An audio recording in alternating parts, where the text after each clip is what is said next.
près de 14 milliards d'années, l'univers entre dans une violente expansion, le Big Bang.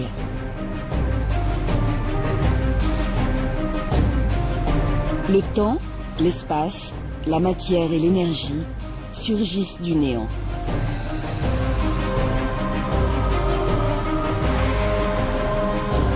Les premières particules s'organisent. Elles donnent naissance aux étoiles et aux planètes.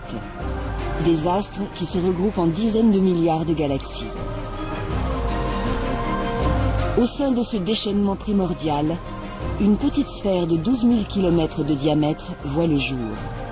La Terre.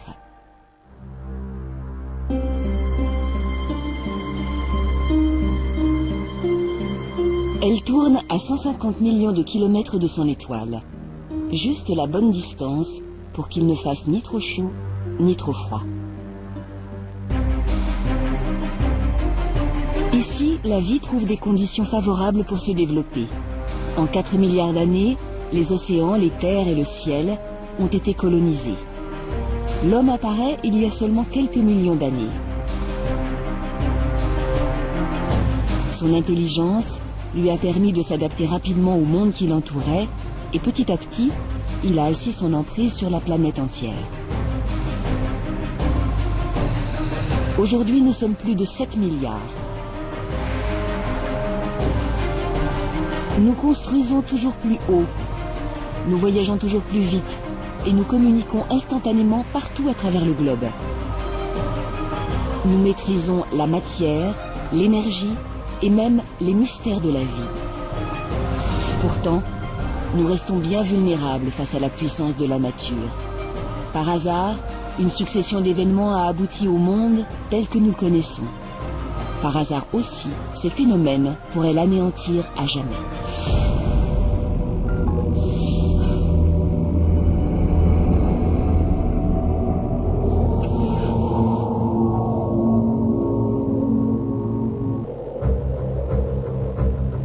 Depuis toujours, l'homme regarde vers l'avenir avec angoisse et incertitude. Il est le maître du monde, mais il sait pertinemment que ce monde pourra être réduit au néant. Au fil de l'histoire, des récits et des sciences, il a pris conscience de sa mortalité et de celle de son espèce. Les dinosaures, les grands mammifères, Néandertal, tous ont succombé. Ce qui préoccupe l'humanité n'est pas de savoir si elle disparaîtra, mais plutôt quand et comment elle disparaîtra. Depuis que la Terre existe, et surtout depuis que l'homme arpente la Terre, il s'interroge sur son avenir. Il s'interroge sur son avenir et à défaut de l'imaginer, il le détruit. L'historien Luc Mary a longtemps étudié cette crainte du futur. Depuis la chute de l'Empire romain, il a recensé 183 prophéties annonçant la fin du monde. Des prédictions apocalyptiques qui prennent leur source dans les craintes du présent. Une brusque montée des eaux en mer Noire il y a 7500 ans aurait donné lieu au récit du déluge. La grande peste qui décime l'Europe au XIVe siècle relance l'annonce d'un jugement dernier. Pour Luc Mary, ces présages révèlent et cristallisent toutes les peurs de l'humanité. Surtout 3 peurs. La peur de l'invisible, la peur de l'inconnu et la peur de l'avenir. Et généralement de tout ce qu'on ne maîtrise pas, de ce qui se passe sous nos pieds et au-dessus de nos têtes. Les mythes sont souvent irrationnels. Pourtant, le progrès des sciences et des connaissances n'a pas mis fin à ces prédictions. Bien au contraire.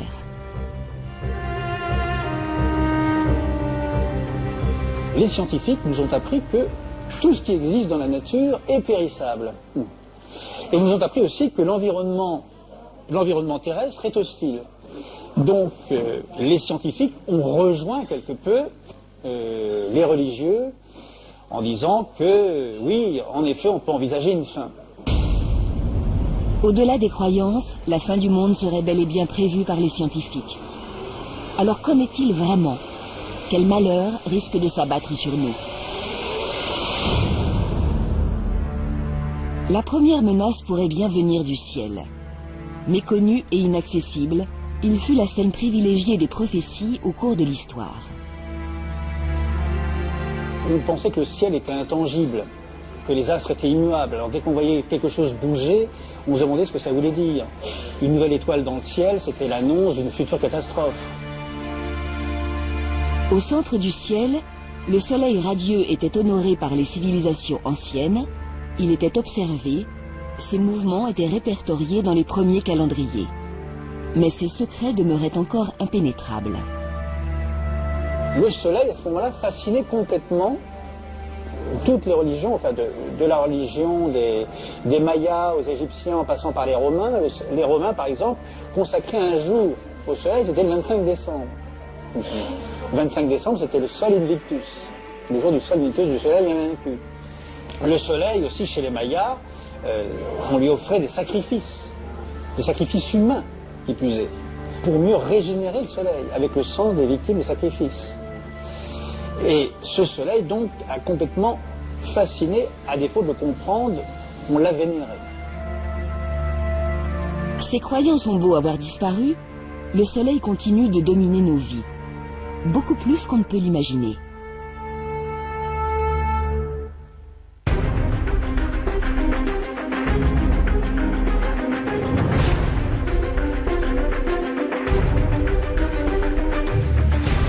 La science nous apprend aujourd'hui qu'il est loin d'être aussi calme qu'il en a l'air.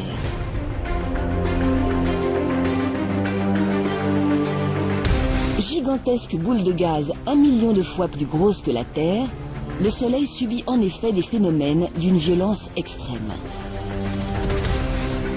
Dans son noyau se produisent en permanence des réactions nucléaires qui transforment l'hydrogène en hélium. La température y atteint 15 millions de degrés et l'énergie dégagée est phénoménale.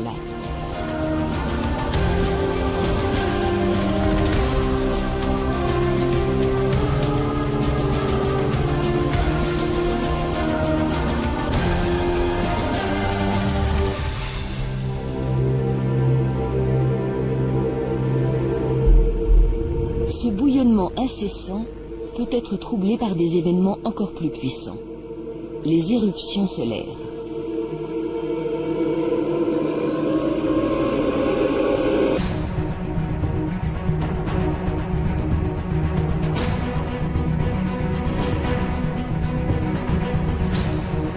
De véritables tempêtes qui projettent de la matière jusqu'aux confins du système solaire et peuvent mettre en péril toute notre civilisation.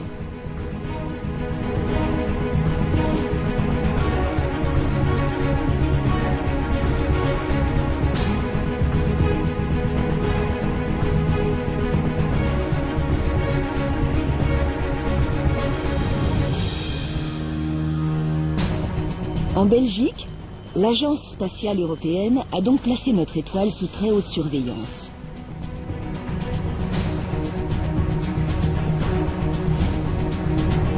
L'objectif, comprendre comment naissent ces gigantesques explosions et surtout tenter de les anticiper.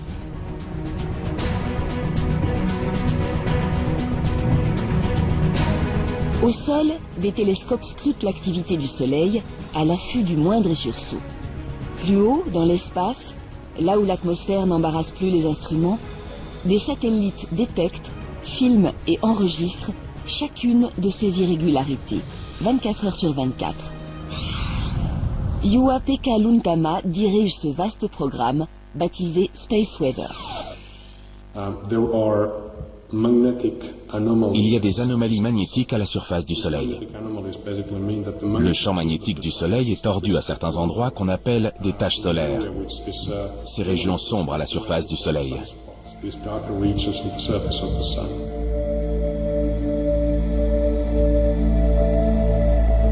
Au cœur de ces taches, le magnétisme est si fort qu'il isole la région du reste de l'activité solaire. Le centre de la zone se refroidit et devient plus sombre.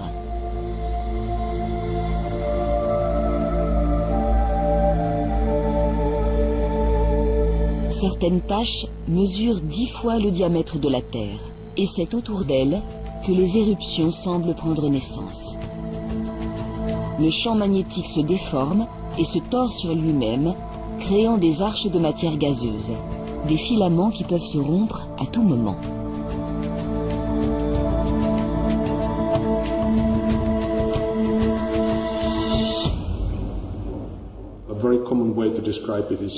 C'est comme un élastique. C'est la comparaison qu'on utilise en général. Si vous prenez un élastique et que vous commencez à l'entortiller entre vos doigts, il va s'en mêler. Des nœuds vont se former. Et si vous continuez, il finira par casser. Toute l'énergie contenue dans l'élastique entortillé va être libérée et vous allez sans doute vous faire mal aux doigts. C'est ce qui se produit avec ces anomalies magnétiques à la surface du Soleil. Ce phénomène s'appelle une éruption solaire.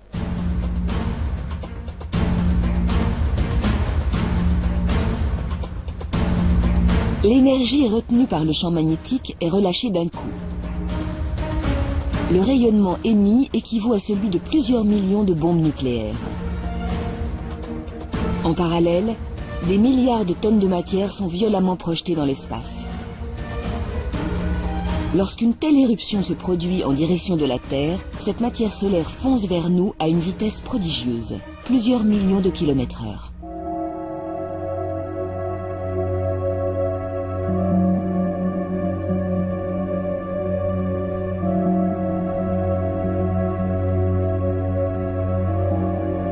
Heureusement, le champ magnétique qui entoure notre planète nous protège de ce terrible flux de particules. Il dévie leur trajectoire et les envoie vers les pôles, où elles frappent l'atmosphère en générant un spectacle magnifique, les aurores polaires.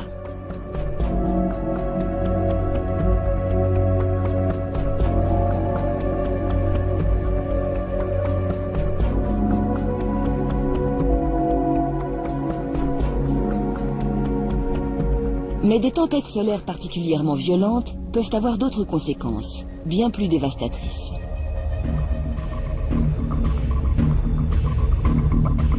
Le rayonnement émis par le Soleil viendrait irradier la haute atmosphère et changer sa composition. Les signaux émis par les satellites seraient perturbés, et parfois même totalement rompus. Système de navigation et de guidage, télévision, Internet, téléphone portable, notre réseau mondial s'effondrerait.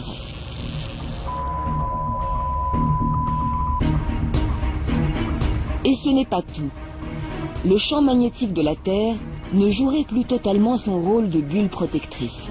En le percutant, les particules solaires interagissent avec lui et génèrent des courants électriques. Elles provoquent des orages magnétiques. Certains animaux vont remarquer ces tempêtes, notamment les oiseaux qui s'appuient sur le champ magnétique de la Terre pour leur migration. À cause de ces tempêtes, ces oiseaux seront momentanément désorientés. Mais le problème principal avec ce genre d'événement vient de la présence sur Terre d'infrastructures conductrices, comme les lignes à haute tension, surtout celles orientées nord-sud. Les lignes à haute tension vont agir comme des transformateurs sur ces courants électriques présents dans la magnétosphère. Une partie de l'énergie de la magnétosphère va être véhiculée par les lignes à haute tension vers leurs transformateurs. Cela peut perturber sérieusement le fonctionnement des lignes à haute tension. Ça peut aller jusqu'à détruire leurs transformateurs, et donc dans ces cas-là, c'est la panne de courant.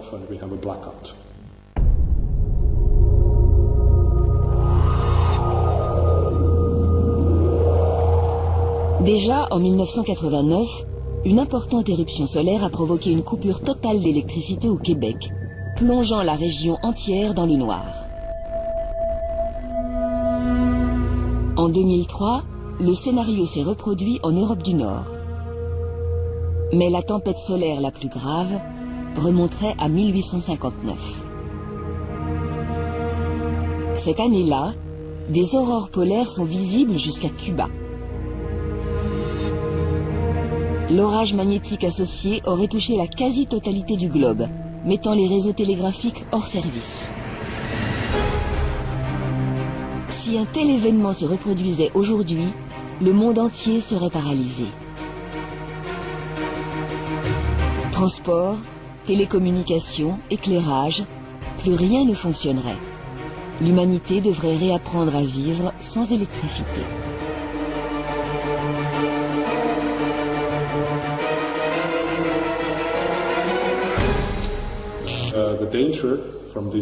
Ces phénomènes solaires mettent en danger nos infrastructures, la navigation par satellite, qui est de plus en plus omniprésente, et plein d'autres systèmes.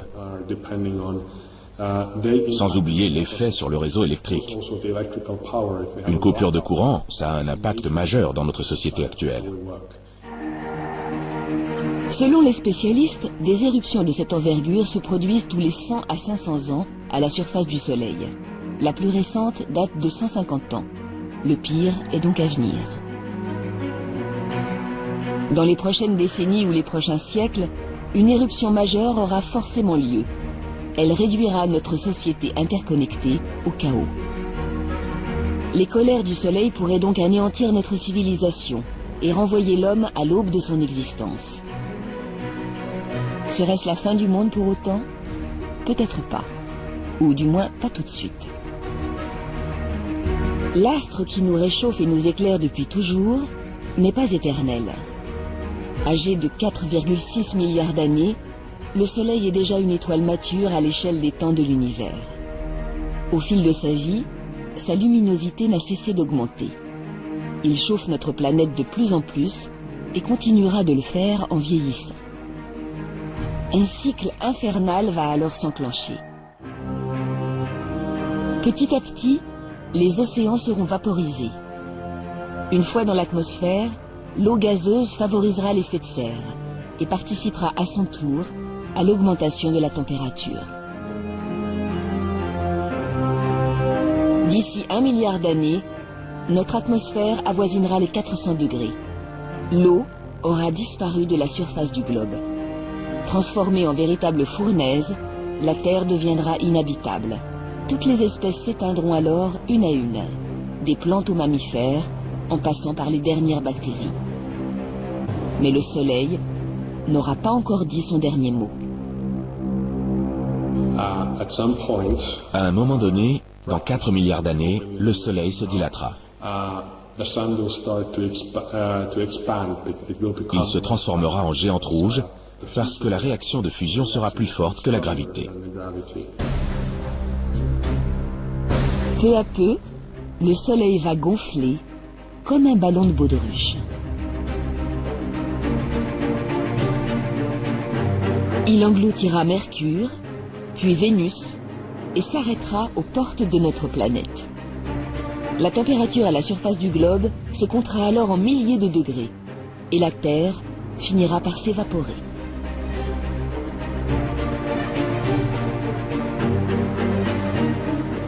Le Soleil terminera ensuite sa vie. Il s'effondrera sur lui-même et se refroidira. La géante rouge deviendra naine noire, une étoile morte.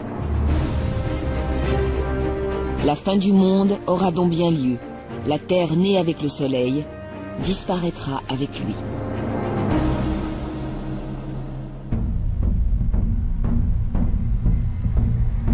L'Apocalypse viendra du ciel. C'est une certitude. Mais certains prophètes l'envisagent autrement, plus brutal, et surtout, beaucoup plus tôt.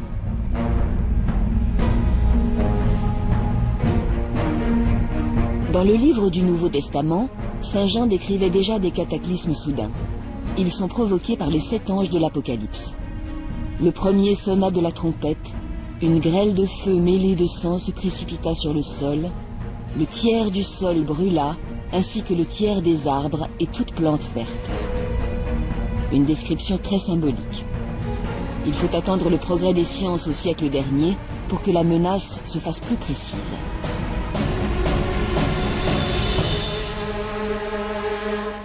Au début du XXe siècle, il y a une fin du monde qui a été presque aussi médiatisée que celle de 2012, c'est celle du 18 mai 1910. Et cette fin du monde a été annoncée par un grand scientifique répondant au nom de Camille Flammarion. Un astronome, s'il vous plaît. Camille Flammarion parle de la comète de Halley. Cette année-là, il nous dit la comète contient dans sa queue un gaz, le cyanogène, qui peut asphyxier la moitié de la Terre. Et finalement, la comète en question, elle est passée très loin de la Terre, elle était à peine visible à l'œil nu. Mais ça a été une peur panique dans le monde entier.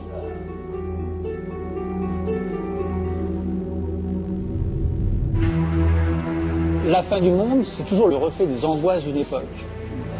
Au XXe siècle aussi, dans beaucoup de films, parce que le XXe siècle, on peut le découvrir à travers les films. Et ce qui est récurrent aussi, c'est les astéroïdes qui percutent la Terre.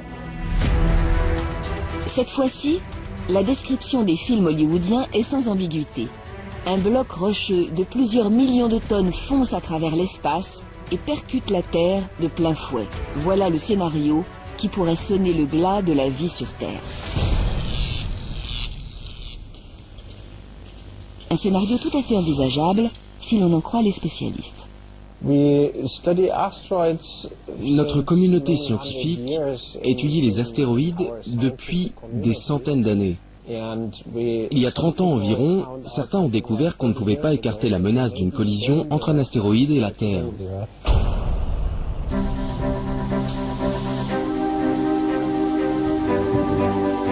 Detlef Kochny a commencé à s'intéresser aux astéroïdes en tant qu'amateur. Il observe le ciel depuis l'âge de 14 ans. Aujourd'hui, il dirige le programme de surveillance des Near Earth Objects de l'Agence spatiale européenne aux Pays-Bas. Appuyé par des équipes à travers le monde, il tente de comprendre l'histoire de ces objets qui croisent régulièrement la Terre. Le système solaire s'est formé à partir d'un grand nuage de gaz et de poussière. Le Soleil s'est formé au centre, il produit de l'énergie, et tout autour du Soleil, les planètes sont apparues. Mais il est resté des particules de matière, qui ont formé de petits objets. Ces objets peuvent avoir une dizaine, peut-être d'1 kilomètre, ou même de centaines de kilomètres de diamètre. Et ces objets, ce sont des astéroïdes. Aujourd'hui, les astéroïdes sont rassemblés dans la ceinture principale, entre Mars et Jupiter, dans la ceinture de Kuiper, au-delà de Neptune, et dans le nuage d'Oort, aux confins du système solaire.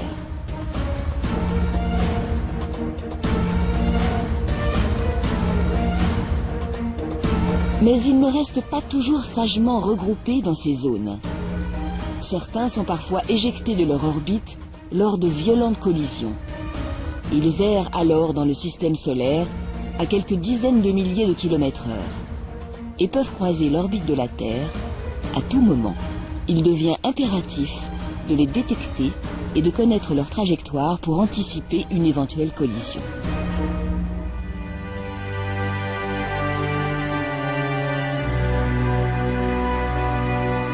Couplés avec une caméra, des télescopes du monde entier scannent le ciel étoilé, à l'affût de la moindre menace.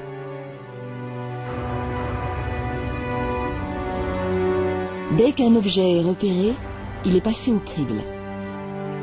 L'imagerie infrarouge permet de déterminer sa chaleur et sa masse. Les radars affinent l'estimation de sa taille. D'autres techniques permettent de déduire sa composition, roche ou métal. Les ordinateurs prennent ensuite le relais. Ils calculent l'orbite et la dangerosité de l'objet à partir de toutes ces données. Mais l'équation est complexe. D'autant que la Terre joue elle aussi un rôle crucial dans la trajectoire des astéroïdes. Le problème, c'est qu'il pourrait aussi être dévié par la force d'attraction terrestre. On a donc intérêt à connaître très précisément la position de l'objet, parce que la moindre erreur sera amplifiée quand il entrera dans l'orbite terrestre.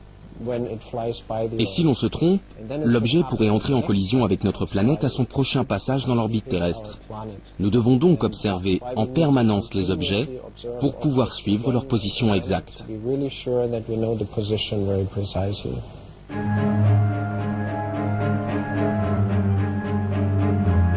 Malgré les calculs très précis des astrophysiciens, certains astéroïdes jouent des tours à la communauté scientifique. Ce fut le cas d'Apophis, qui défraya la chronique lors de sa découverte.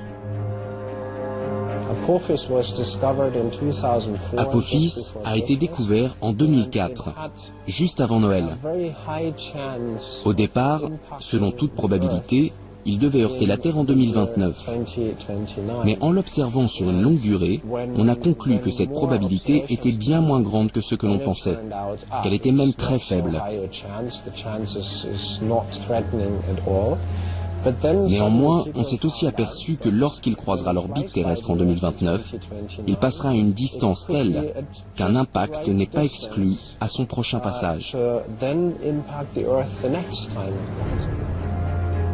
Cette catastrophe pourrait maintenant se produire en 2036. Mais Apophis est loin d'être le seul à menacer notre planète. Les scientifiques ont dressé une liste des astéroïdes qui croiseront l'orbite de la Terre d'ici la fin du siècle. Ils sont environ 300 à pouvoir potentiellement nous heurter. Les plus petits mesurent une dizaine de mètres, les plus gros plusieurs centaines.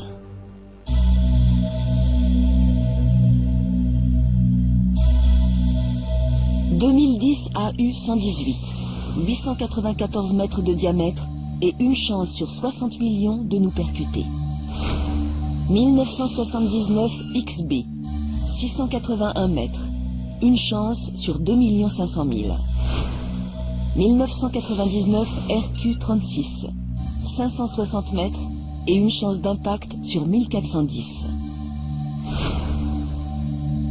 Plus l'astéroïde est grand, plus l'impact sera dévastateur. Pourtant, la menace la plus sérieuse ne mesure que 140 mètres. Elle s'appelle 2011 AG5. L'objet a une chance sur 500 de venir nous frapper, peut-être en 2040. Nous ne savons pas exactement où. Il faudra attendre le dernier moment.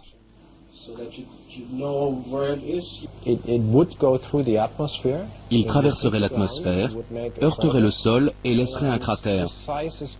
Étant donné sa taille, les dégâts pourraient être régionaux, voire plus importants. Des dégâts régionaux, ça signifie qu'il serait capable de détruire une grande ville s'il tombait dessus.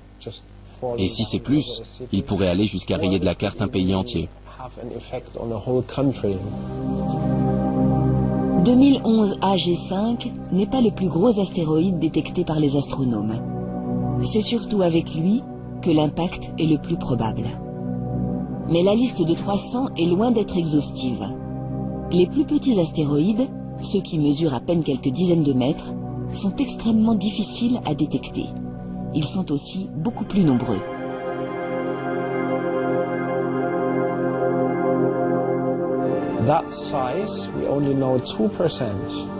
On ne connaît que 2% des objets de cette taille. Il en reste donc 98% que nous ne connaissons pas. C'est pourquoi nous avons besoin de toujours plus de télescopes pour pouvoir découvrir ces objets. 2%, ce n'est pas beaucoup. Moins d'un 20e de ces objets ont été détectés. Et pourtant, s'ils ne détruiraient pas un pays entier comme leurs confrères, ils pourraient tout de même raser une grande ville. Les scientifiques continuent leurs recherches et les menaces ne manquent pas. Un astéroïde, connu ou non, pourrait très bien nous foncer dessus avant la fin du siècle. Sans parler de fin du monde, les dégâts seraient considérables. Des millions de personnes succomberaient. Face à ce risque, les chercheurs envisagent tous les moyens d'éviter la catastrophe. Si l'objet est relativement petit, c'est très simple. Vous évacuez la zone de l'impact. Mais encore faut-il connaître précisément cette zone d'impact. Dans le doute, il vaut mieux évacuer un périmètre plus large. S'il s'agit d'un objet de plus grande taille, capable de détruire tout un pays, là, il n'est pas réaliste de penser qu'on va pouvoir évacuer la zone. Les scientifiques travaillent alors sur des missions visant à dévier les astéroïdes de leur trajectoire. Une des plus abouties projette d'envoyer un satellite très lourd contre l'objet. Une simple impulsion. Le choc va être très léger dans la mesure où la masse de l'astéroïde est nettement supérieure à celle d'un satellite. Mais si vous le faites suffisamment à l'avance, avant qu'il n'arrive à proximité de la Terre, cela peut suffire à dévier sa trajectoire. Comme dans les films de science, on aussi envoyait directement tout notre arsenal nucléaire contre lui, voire le faire exploser de l'intérieur. C'est effectivement le seul moyen de dévier un astéroïde très proche de la Terre. Mais il vaudrait mieux éviter de le faire exploser. Il se désagrégerait alors en milliers de petits corps qui risqueraient à leur tour de heurter la Terre.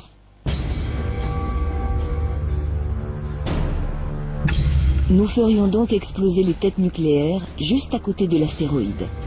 L'énergie déployée permettrait peut-être de le dévier suffisamment, même au dernier moment. Ces solutions sauveraient un pays entier de la catastrophe, à condition de voir la menace venir. Cependant, il existe des astéroïdes contre lesquels nous ne pourrions rien faire.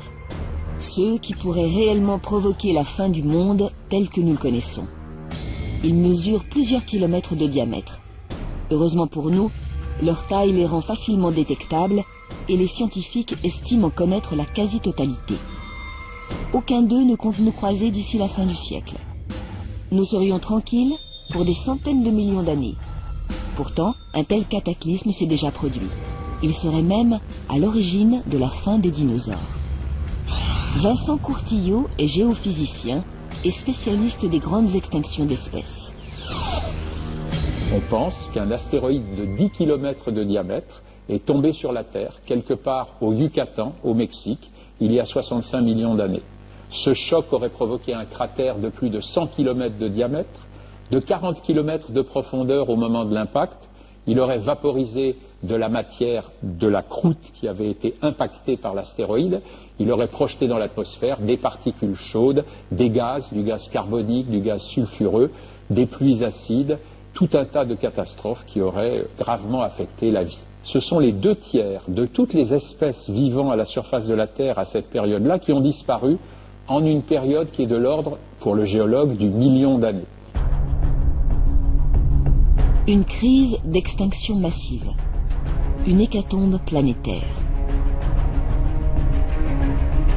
Mais pour beaucoup de scientifiques, l'impact d'astéroïdes ne suffit pas à lui seul à expliquer un tel cataclysme. Il se serait produit au même moment un volcanisme hors norme qui métamorphosa la surface de la Terre pendant près d'1 million d'années, les trappes du Décan.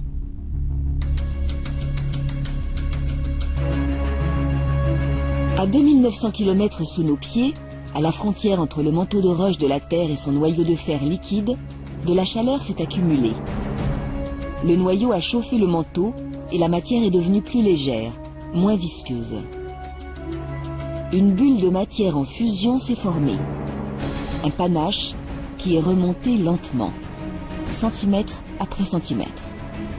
Des millions de kilomètres cubes de matière volcanique arrivent maintenant sous la croûte terrestre, à quelques centaines de kilomètres sous nos pieds. La croûte est chauffée et le panache finit par la fissurer. Des coulées de lave gigantesques jaillissent du sol.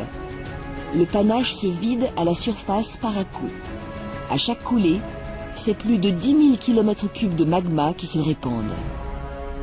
Cette matière volcanique s'accompagne d'émissions de gaz considérables et d'éjections de poussière qui viennent envahir l'atmosphère. Alors, est-ce que ça ne serait pas le gaz de ces volcans qui aurait empuanti l'atmosphère, empoisonné l'atmosphère et conduit aux extinctions d'espèces? Un tel chaos est difficile à imaginer. Même le pire volcanisme auquel l'homme ait eu affaire n'a rien de comparable avec ce phénomène. La plus grande coulée de basalte, la plus grande coulée de lave fluide, comme les laves du Décan en Inde, qui se soit produite sous les yeux de l'homme, c'est en 1783. En Islande, une fissure dans la région du Laki a mis en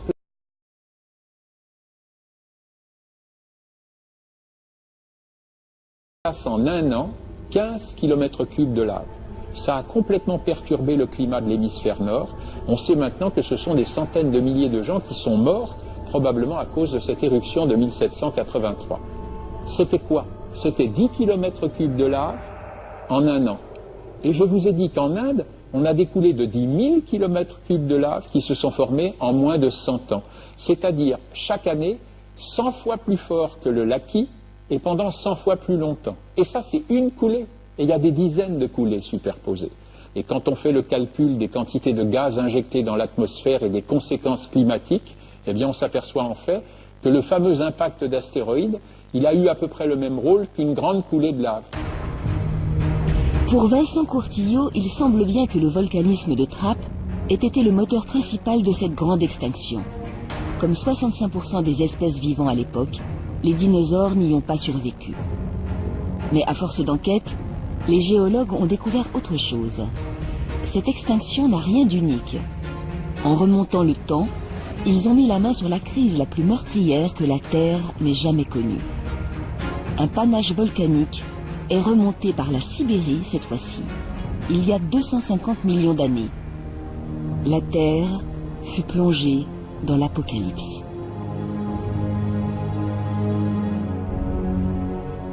On pense par des calculs statistiques que c'est 99% de tout ce qui vivait sur Terre qui a disparu en moins d'1 million d'années.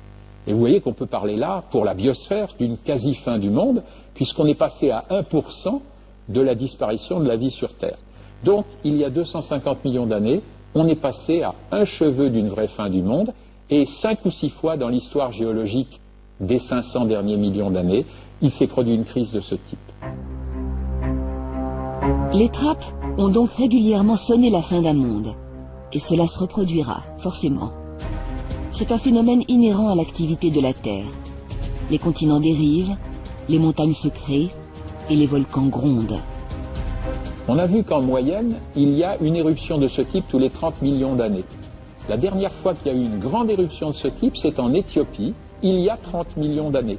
Alors si je vous dis, la dernière était il y a 30 millions d'années, la prochaine c'est maintenant. Mais c'est maintenant à l'échelle du million d'années, et en sachant que quelquefois ça peut être 10 ou 100 millions d'années entre deux éruptions.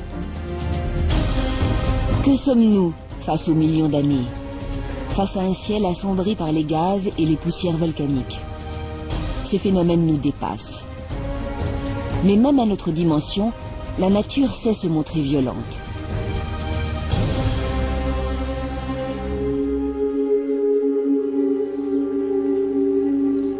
En l'an 79, les habitants des cités de Pompéi et d'Herculanum découvrent la colère du Vésuve. Des milliers de personnes périssent sous un nuage de cendres. Les chrétiens de l'époque y voient un signe de la fin de l'Empire romain.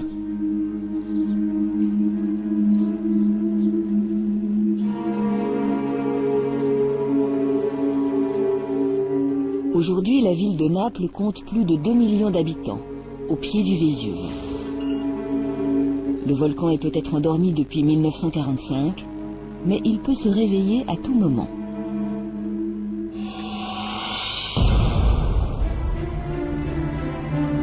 Et il n'est pas le seul à menacer l'agglomération napolitaine. De l'autre côté de la baie se trouvent les champs Flégréens. Une caldeira, un vaste cratère d'une dizaine de kilomètres, à l'intérieur duquel vivent 200 000 personnes. Moins connu, ce volcan est au moins aussi dangereux que son voisin. Il y a 35 000 ans, il démontra son potentiel destructeur en éjectant plus de 150 km3 de matière volcanique, 50 fois plus que le Vésuve lors de la destruction de Pompéi. Depuis 500 ans, les scientifiques croyaient les champs flégréens plus sages. Mais il y a 30 ans, le sol est remonté de plus de 3 mètres. Ce mouvement s'est accompagné d'une dizaine de milliers de séismes en l'espace de seulement 2 ans. Aldo Zollo, sismologue, a mené l'enquête.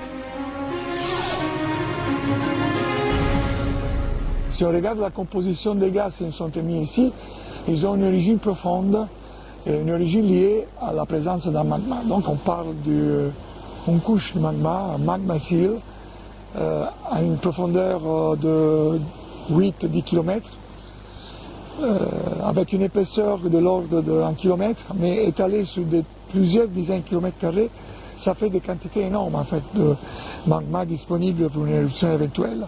Finalement, là, on est dans quelque chose qu'on ne connaît pas encore très bien.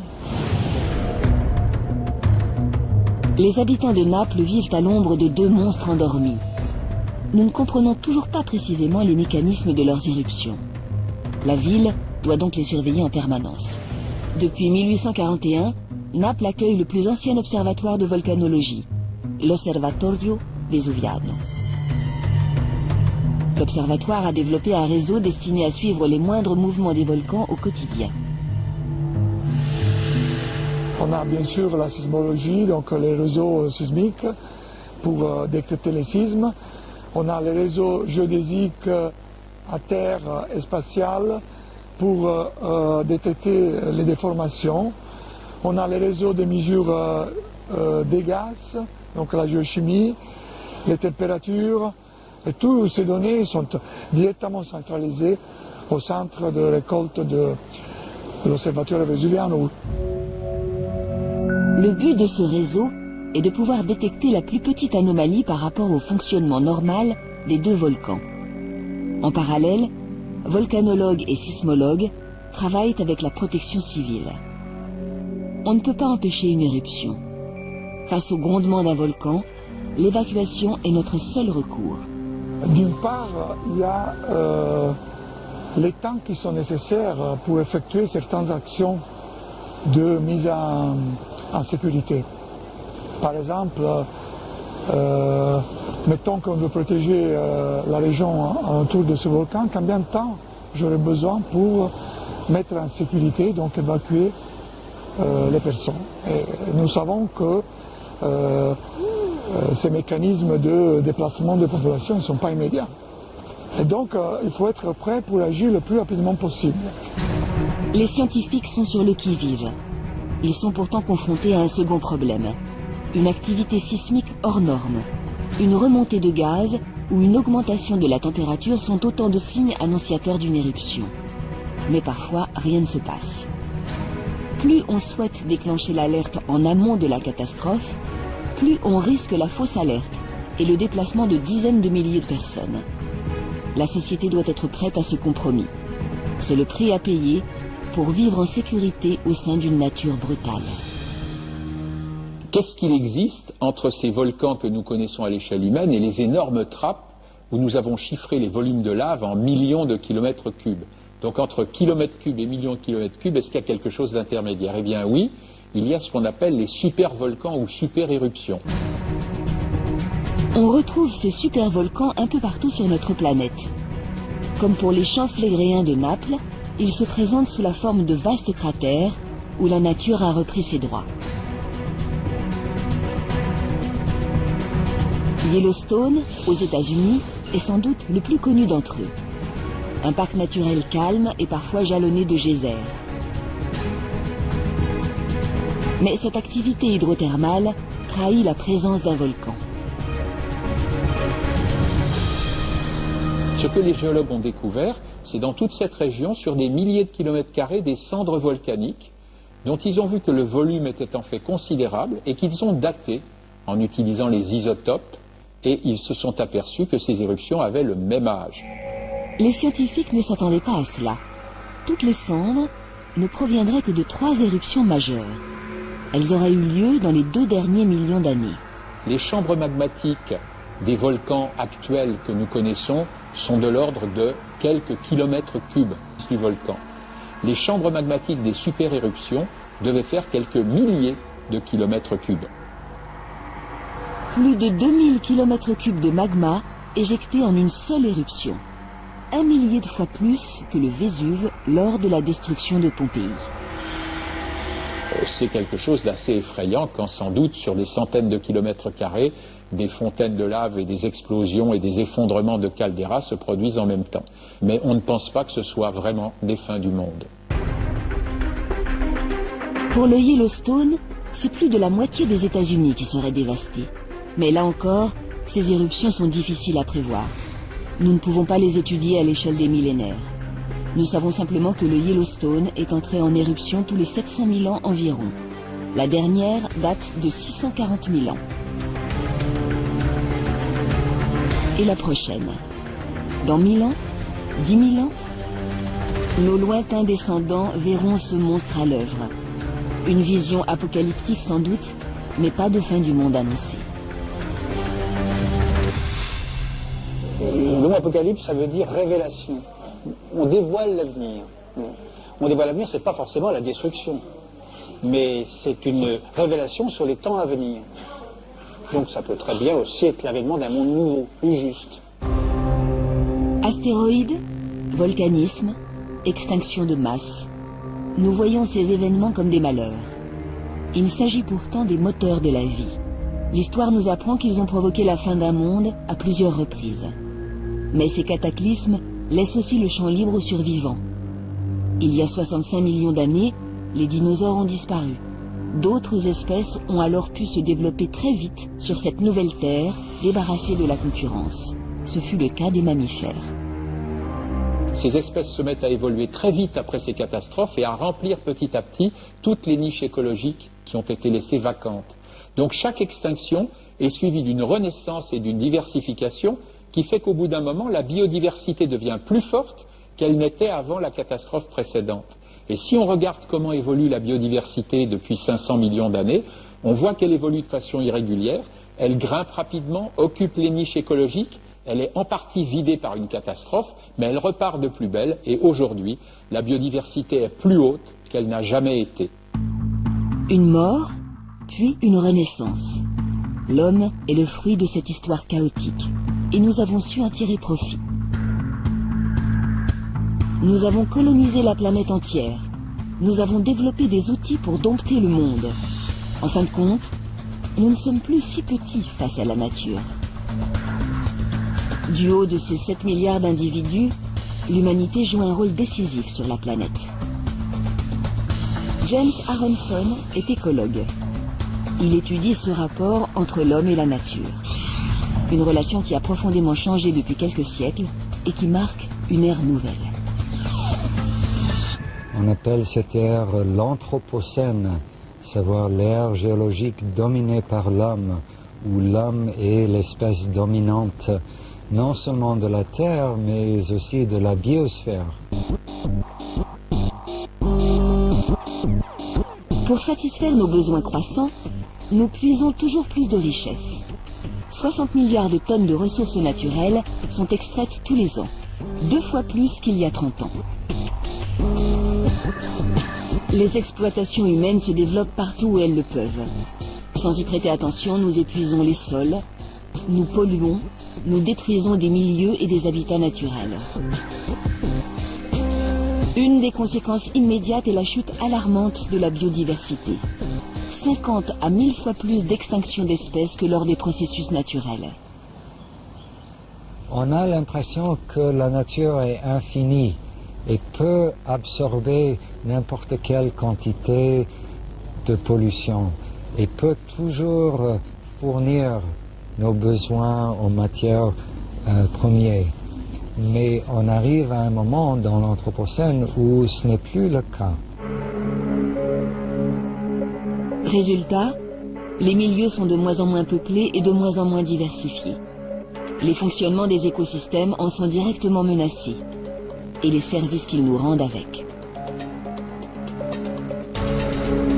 Lorsque nous polluons et répandons des pesticides en masse, les abeilles s'affaiblissent. Faute de pollinisation, les plantes à fleurs sont moins productives. Cela signifie moins de fruits, moins de légumes et moins de céréales. Lorsque les sols sont surexploités, leurs micro-organismes s'amenuisent. Ils ne filtrent plus l'eau correctement et perdent en fertilité. À terme, notre façon d'exploiter les ressources brise des cycles naturels. Elle nous conduit à la désertification de certains territoires et à l'épuisement des richesses.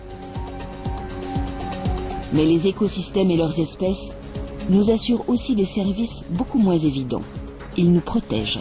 Vous vous souvenez qu'il y avait le tsunami très important en 2004 dans l'océan Indien qui a dévasté des côtes d'une vingtaine de pays. Là où les mangroves avaient été laissées intactes, les villages et les côtes ont beaucoup moins souffert. Et le monde s'est rendu compte que ces mangroves, ces forêts de mangroves, rendaient un service énorme aux hommes en termes de mitigation de l'impact des ouragans et tsunamis. Là où les mangroves avaient été éliminées pour faire place à un élevage de crevettes, c'est le cas classique, le tsunami a dévasté 10 fois plus que là où les mangroves étaient intactes. La modification des milieux nous rend aussi de plus en plus vulnérables face aux colères de la nature. Devant ce constat général, un groupe de chercheurs canadiens a récemment tiré la sonnette d'alarme. Selon eux, nous arriverions à un point de non-retour. Notre exploitation déraisonnée ne laisserait pas le temps aux milieux de se régénérer de continuer à produire pour nous.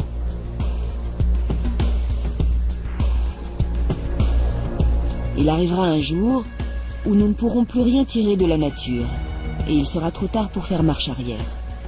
Sans ressources et sans protection naturelle, l'humanité sera affamée, assoiffée et démunie. Ces scientifiques prévoient le drame pour la fin du siècle, c'est-à-dire demain, à l'échelle des temps géologiques.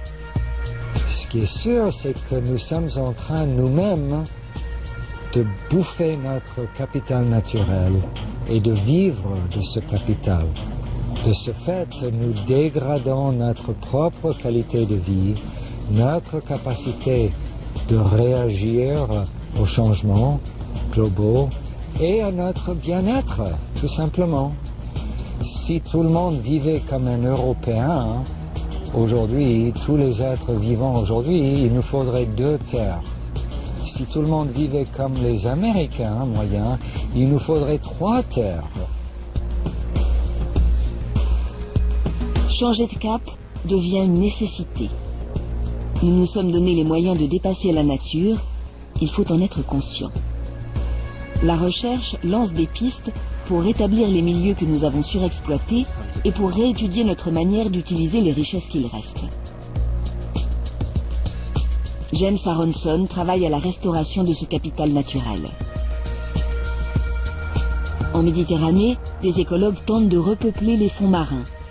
Dans certaines régions d'Afrique, l'agriculture est repensée. Un peu partout dans le monde, des projets fleurissent pour éviter que l'homme ne provoque à son tour la fin d'un monde, le sien.